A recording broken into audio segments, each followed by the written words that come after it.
Hello दोस्तों, welcome to my YouTube channel. स्वागत है आप सभी का पर्यावरण एवं पारिस्थितिकी तंत्र के महत्वपूर्ण प्रश्नों की सीरीज़ में। और आप लोग इस चैनल को सब्सक्राइब करें और वीडियो को अंत तक ज़रूर देखें। इसमें ये सारे मैंने नोट्स बनाए हैं और आप लोग मैं इसको एक बार डिस्कस भी करूँगी। इस मतलब कि जो भी ये टॉपिक है, इकोलॉजी टॉपिक है, इसको मैं डिस्कस करूँगी। तो वीडियो को स्टार्ट करते हैं।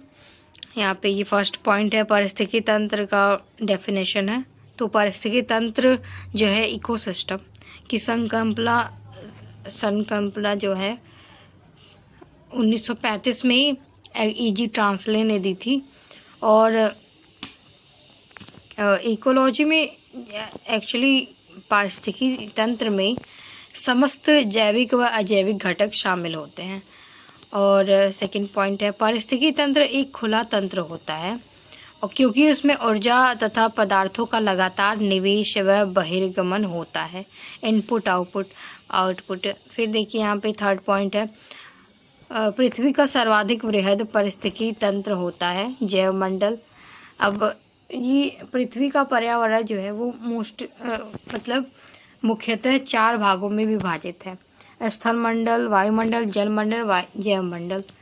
स्थलमंडल, वायुमंडल, जैवमंडल, ये तीनों जहाँ पे सुनिश्चित और सुउपलब्ध रहते हैं वहाँ पे वो जैवमंडल का निर्माण करता है, वहाँ पे जीवों का निवास स्थान होता है।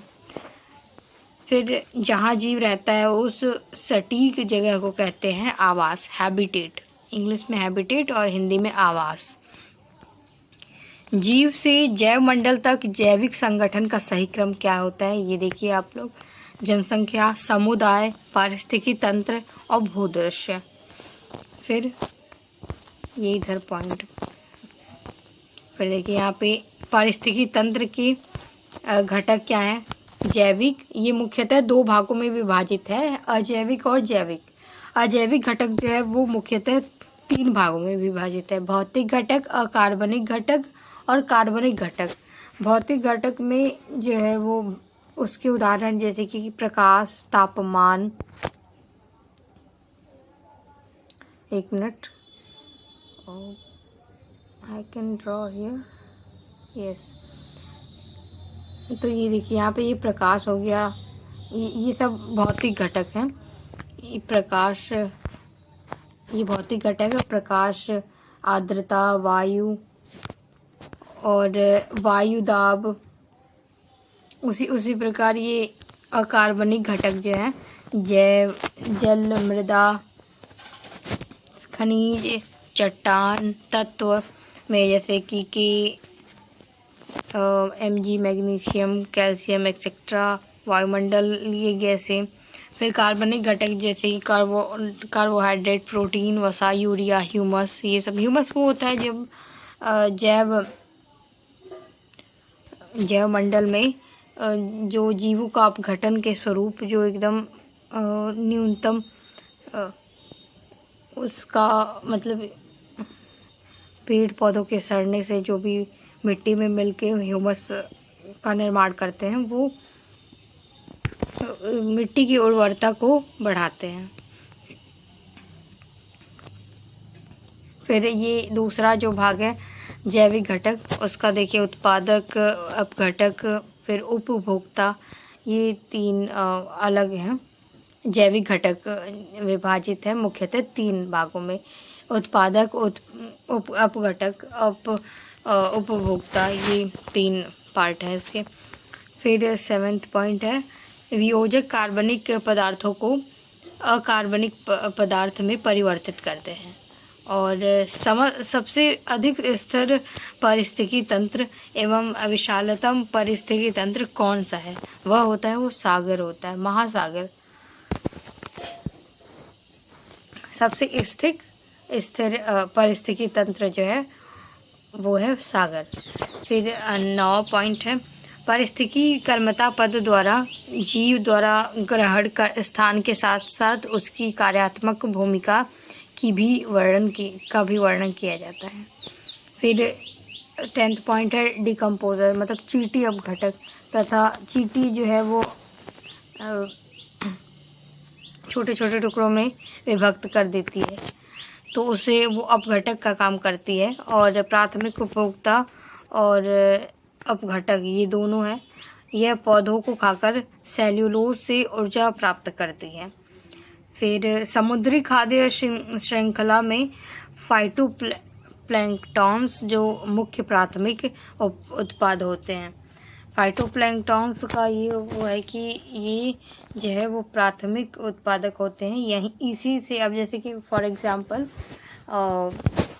समुद्र में मछलियाँ वहाँ पे ज़्यादा पाई जाती हैं जहाँ पे प्लैंकटन पाया जाता है। प्लैंकटन जो होता है वो समुद्री जीवों का मुख्य खाद्य पदार्थ होता है।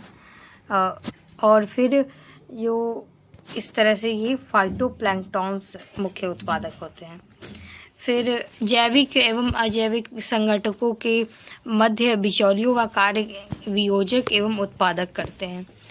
फिर थर्ड उपभोक्ता, सेकंड उपभोक्ता, फर्स्ट उपभोक्ता और प्रथम उपभोक्ता। सबसे पहले उत्पादक जो हैं, ये पेड़ पौधे जो हैं वो उत्पादक का कार्य करते हैं, वो उत्पादक हैं, वो उपभोक्ता है ही नहीं। और अब इस तरह देखिए क्लासिफिकेशन हुआ है कि फर्स्ट, सेकंड, थर्ड कंज्यूमर्स।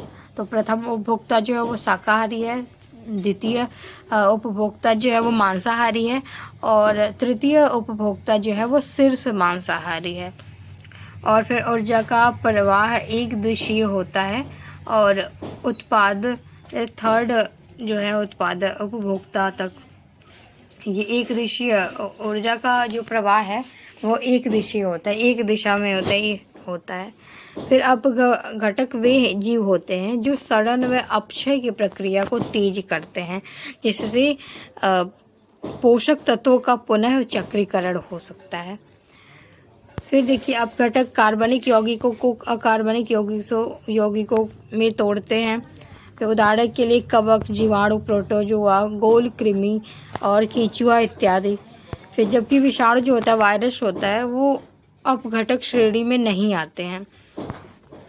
अब इससे क्वेश्चन बन सकता है कि क्या विषाणु जो है वो अपघटक श्रेणी में आते हैं? तो ये जो है वो अपघटक श्रेणी में नहीं आते हैं। और वहीं पे देखिए यहाँ पे जीवाणु हो गया, कवक हो गया, प्रोटोजोआ होगा, गोल कृमि, केंचुआ, ये सब अपघटक की श्रेणी में आते हैं। फिर समुद्री आहार श्रृंखला का क्रम क्या है? सबसे पहले है डाइटम, स्वपोषी, उसके बाद क्रस्टेशियाई, शाकाहारी उपभोक्ता, फिर हेरिंग, मांसाहारी उपभोक्ता। ऊर्जा का प्रवाह जैविक प्रणाली से अजैविक प्रणाली की दिशा में होता है, उसे एक दिशीय ऊर्जा प्रणाली कहते हैं। फिर देखिए इधर सन, जैसे कि सन सूर्य से ऊर्जा प्राप्त करता है पादप, फिर वह उपभोक्ता को देता है, तो इस तरह से एक दिशीय हो रहा है। फिर प्रकाश सूर्य से मिल रहा है और फिर उसके बाद अंतिम जो उपभोक्ता है वो मनुष्य है और अन्य जीव हैं। पारिस्थितिकी तंत्र का प्रेरक बल अथवा ऊर्जा का प्राथमिक स्रोत क्या होता है? तो वो है सौर ऊर्जा। फिर लिंडमान ने ऊर्जा का 10% नियम दिया था। तो ऊर्जा का 10% नियम किसने दिया था? तो ये लिंडमान महोदय ने दिया था। और किसी भी परितंत्र में ऊर्जा का पिरामिड हमेशा सीधा होता है। जैसे कि ये देखिए, सबसे पहले उत्पादक मतलब जो पेड़ पौधे हो गए, फिर सेकंड उपभोक्ता शाकाहारी हो गए, फिर ये फर्स्ट जो ब्लॉक है वो है उत्पादक, मतलब कि पेड़ पौधे। फिर फर्स्ट जो कंज्यूमर है ये होते हैं शाकाहारी, सेकंड कंज्यूमर जो होते हैं वो मांसाहारी होते हैं, थर्ड कंज्यूमर जो होते हैं वो होते हैं यहाँ पे देखिए लिखा था शीर्ष मांसाहारी। तो ऊर्जा का जो ऊपर नीचे से ऊपर जाते समय ऊर्जा का जो प्रतिशत होता है वो घटता जाता है, उसका ऊर्जा का ह्रास होता जाता है। यहाँ पे 100% है, फिर 10 है, फिर 1 है, फिर 0.1 ऊर्जा पिरामिड ये बताया गया है इसमें। फिर 20 पॉइंट है, समुद्र में जैव भार के पिरामिड प्राय उल्टे होते हैं। समुद्र में इसका उल्टा होता है क्योंकि मछलियों का जैव भार जो है वजन पादप प्लवकों के जैव भार से बहुत अधिक होता है। अगला पॉइंट है जैव वानिकी, बायोनॉमिक्स। बायोनॉमिक्स क्या है? शाब्दिक अर्थ इसका ये कि जीवन के नियम यह परितंत्र का पर्याय है और यह प्राकृतिक तंत्रों के मूल्य पर बल देता है जो मानव तंत्रों को प्रभावित करते हैं। अगला पॉइंट है पारिस्थितिकी तंत्र में तत्वों के चक्रण को क्या कहते हैं? वो होता है जैव भू रासायनिक चक्र। फिर फास्फोरस चक्र में फास्फोरस मुख्य रूप से चट्टानों के अपक्षय से मुक्त होता है। फिर अगला पॉइंट है कि घास स्थलों में पारिस्थितिकी अनुक्रमण, जैविक अनुक्रमण की प्रक्रिया में वृक्ष घासों को प्रतिस्थापित नहीं कर पाते हैं क्योंकि घास वर्षा के अधिकांश जल को पौधों की जड़ों तक पहुंचाने में से पूर्व ही अपने अवशोषित कर लेते हैं। इसके साथ ही आग लगने पर घास स्थलों की भूमि पथरीली एवं बंजर हो जाती है। ऐसी भूमि लाइकेन उगने हेतु आदर्श वातावरण उपलब्ध कराती है। फिर अगला पॉइंट है जैविक अनुक्रमण का सही क्रम क्या होता है? बायोटिक सक्सेशन का क्या सही अनुक्रमण है, मतलब सही क्रम क्या है? फिर ओडम ने इसे प्रस्तुत किया था, जैविक अनुक्रमण बायोटिक सक्सेशन का जो सिद्धांत है उसे ओडम महोदय ने प्रस्तुत किया था। तो इससे जो है पहले होता है न्यूडेशन नग्नीकरण, फिर माइग्रेशन प्रवास, फिर एक्सिस मतलब आस्थापन, और फिर रिएक्शन प्रतिक्रिया, फिर स्टेबिलाइजेशन स्थिरीकरण। फिर अगला पॉइंट है पारिस्थितिकी तंत्र संक्रमण क्या कहलाता है? इसकी अवधारणा जो है जॉन डब्ल्यू बेनेट ने की थी और 1976 में इसे अपनी प्रकाशित बुक दी इकोलॉजिकल ट्रांजिशन में इसका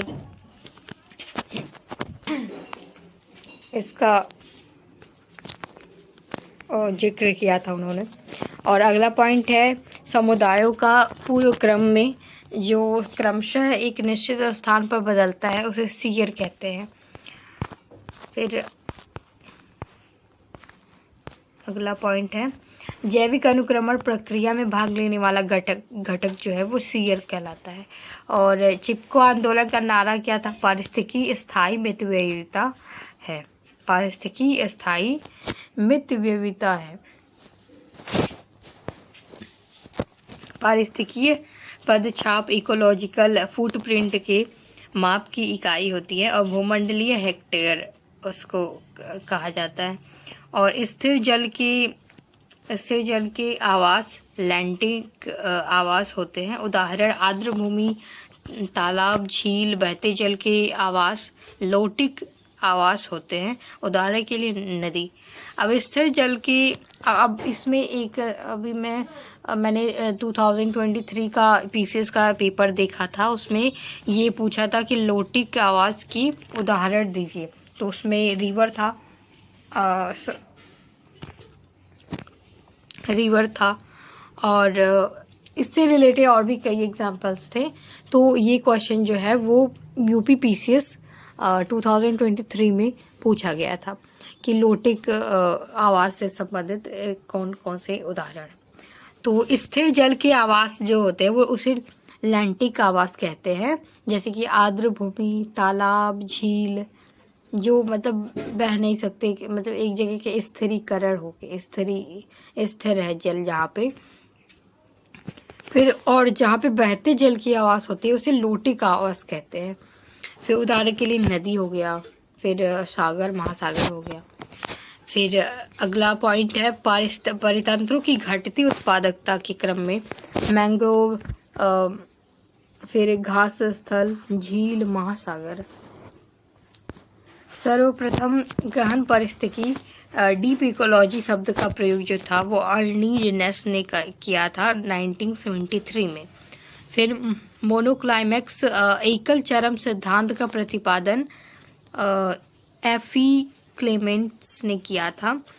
और सिद्धांत के अकॉर्डिंग प्रत्येक क्षेत्र में एक समुदाय उच्चतम स्तर पर विकसित समुदाय होता है।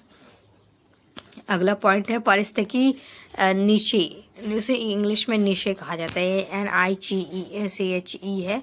तो पारिस्थितिकी निचे की संकल्पना 1917 में जोसेफ ग्रीनडेल ने किया था। इसे सूक्ष्म आवास माइक्रो हैबिटेट के रूप में उन्होंने कहा था, अर्थात पारिस्थितिकी निकेत।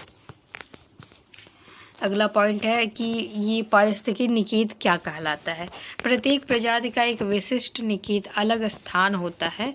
पारिस्थितिकी तंत्र में उसकी कार्यात्मक भूमिका होती है। और फिर अब देखिए ये अधिनियम से संबंधित प्रश्न है, ये प्रश्न आते ही रहते हैं। उसमें अकॉर्डिंग आपको सीक्वेंस वाइज से ये आंसर करना होता है कि कौन सा पहले आया था, कौन से बाद में आया था। तो सबसे पहले देखिए वन्य जीव संरक्षण अधिनियम जो है 1972 में पारित किया गया था। और फिर देखिए वन संरक्षण अधिनियम 1980 में और पर्यावरण संरक्षण अधिनियम 1986 में। मतलब 1972 में वन्य जीव संरक्षण, सबसे पहले वन्य जीवों का संरक्षण किया गया। फिर वन्य संरक्षण किया, वन का संरक्षण किया गया 1980 में, 8 साल बाद। मतलब कि वन्य जीव संरक्षण अधिनियम के 8 साल बाद और 1980 में जो वन्य संरक्षण अधिनियम लाया गया। फिर पर्यावरण संरक्षण अधिनियम 1986 में, मतलब 6 साल बाद। वन संरक्षण अधिनियम के 6 साल बाद पर्यावरण संरक्षण अधिनियम लाया गया। पिक्नोक्लाइन, फिर ये देखिए पिक्नोक्लाइन क्या दर्शाता है। ये घनत्व प्रवणता को दर्शाता है जल में।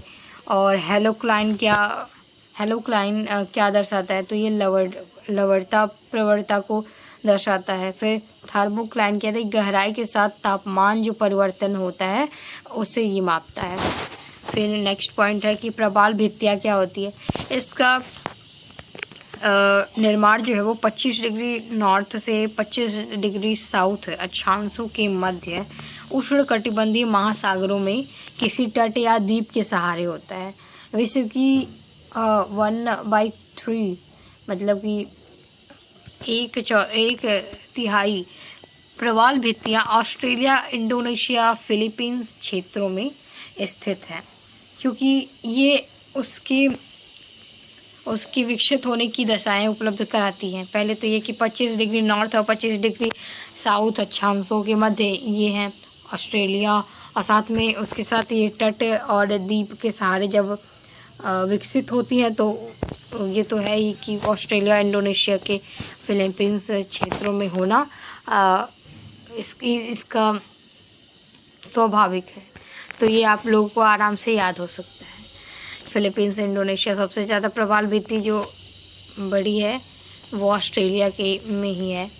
और उष्णकटिबंधीय वर्षा वनों की अपेक्षा प्रवाल भित्तियाँ कहीं अधिक संख्या में जंतु संघों का परपोषण पालन करती हैं। और द ग्रेट बैरियर रीफ जो है वो सबसे बड़ी प्रवाल भित्ति श्रृंखला है, काफ़ी बड़ी है। फिर देखिए नेक्स्ट पॉइंट जो है इसे मैं नेक्स्ट डे डिस्कस करूँगी, जैव विविधता, बायोडाइवर्सिटी। तब तक के लिए आप मेरे चैनल पे बने रहें और सब्सक्राइब करते रहें मेरे चैनल को। Thanks for watching my videos till the end and please do subscribe and also guys please comment in comment section and say and also give me suggestions कि मैं इसे कैसे इम्प्रूव कर सकती हूँ। सजेशन भी आप दीजिए कि आप लोगों को किस मतलब कि कौन सी वीडियोस मेरी अच्छी लगती हैं, तो इससे मैं और भी मोटिवेशन मेरे को मिलेगा। सो और सब ठीक है। तब इस वीडियो को एंड करते हैं और thanks for watching my video and see you in the next video for sure.